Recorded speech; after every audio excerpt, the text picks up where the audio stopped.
Students, आज का topic है फ्रांसीसी क्रांति के धार्मिक कारण। पहला है चर्च की संपत्ति तथा शक्ति। फ्रांस में रोमन कैथोलिक चर्च सबसे शक्तिशाली संस्था थी।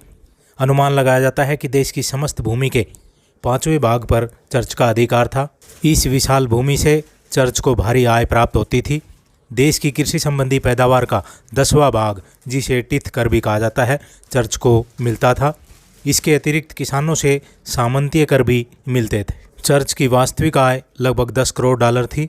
सामाजिक और धार्मिक कार्यों के अतिरिक्त चर्च को बहुत से वित्त, न्याय और शिक्षा संबंधी अधिकार व शक्तियाँ प्राप्त थी। इस प्रकार चर्च राज्य के भीतर एक राज्य बन गया था।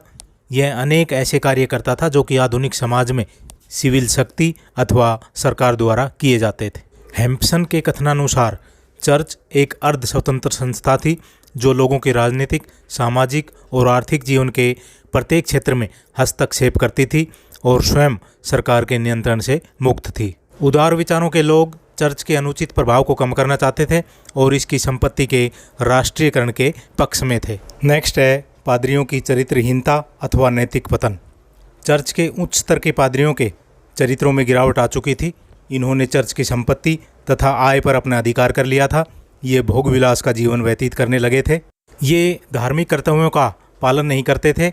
अधिकतर समय और धन सुरा और सुंदरी पर नष्ट कर देते थे। ये राजदरबार के षड्यंत्रों में भी भाग लेते थे। उच्च धार्मिक पदों पर आसीन पादरियों की चरित्रहीनता के कारण साधारण लोग तथा निम्न पादरी इनके विरुद्ध हो गए। इनके विशेषाधिकारों को समाप्त करने तथा चर्च में सुधार करने की मांग करने लगे। नेक्स्ट है धार्मिक असहनशीलता।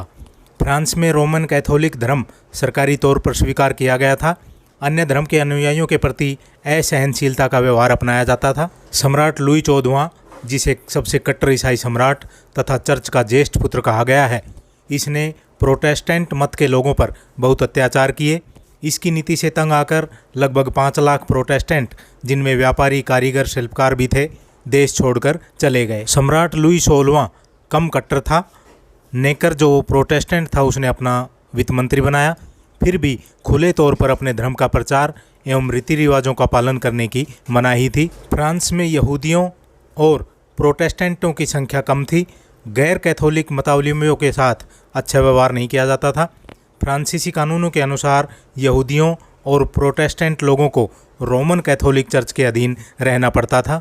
इन्हें चर्च को टिथ नामक कर भी देना पड़ता था। रोमन कैथोलिक के अलावा अन्य लोगों के विवाह अपराध और गैर कानूनी माने जाते थे।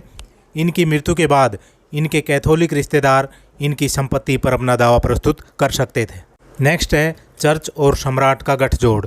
चर्च और सम्राट के बीच एक प्रकार का गठजोड़ हो गया। चर्च प्रतिवर्ष सम्राट को निश्चित धनराशि देता था। बदले में सम्राट चर्च के विशेष अधिकारों की रक्षा करता था। बुर्बो वंश के सम्राट कैथोलिक मत के अनुयायी थे। ये फ्रांस में कैथोलिक मत की सर्वोच्चता स्थापित करना चाहते थे।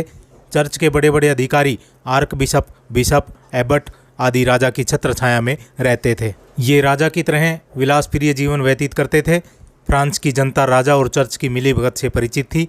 जनता इनके विलासी जीवन से परेशान थी। क्रांति के अलावा इनके पास और कोई मार्ग नहीं था। नेक्स्ट है फ्री मैशनों एवं दार्शनिकों का चर्च के विरुद्ध प्रचार। 18वीं सदी में फ्रांस में फ्री मैशनों का प्रभाव बढ़ा। ये लोग सभी धर्मों से संबंध रखते थे। समानता और भाईचारा इनके प्रमुख सिद्धांत थे। मध्यकाल में उनकी संस्था की मैशनों अथवा मिस्त्रियों के संघ के रूप में उत्पत्ति हुई, जिसके कारण यह फ्री मैशनी कहलाने लगी। फ्रांस में 1789 ईस्वी तक भिन्न भिन्न भागों में फ्री मैशनों के लगभग 600 सभा भवन स्थापित हो चुके थे, जिनके सदस्यों की कुल संख्या 20,000 से 30,000 के बीच थी। दिद्रो और हेल्वेतियस प्रमुख फ्री मैसन थे। इन्होंने चर्च की बुराइयों और धार्मिक असहनशीलता का खंडन किया। चर्च में मौलिक सुधारों की आवश्यकता पर बल दिया। तो स्टूडेंट्स, ये थे फ्रांस की क्रांति के धार्मिक कारण। BA 6 SAM के लिए उपयोगी हैं। ज़्यादा से ज़्यादा स्टूडेंट्स को शेयर करें। Thank you.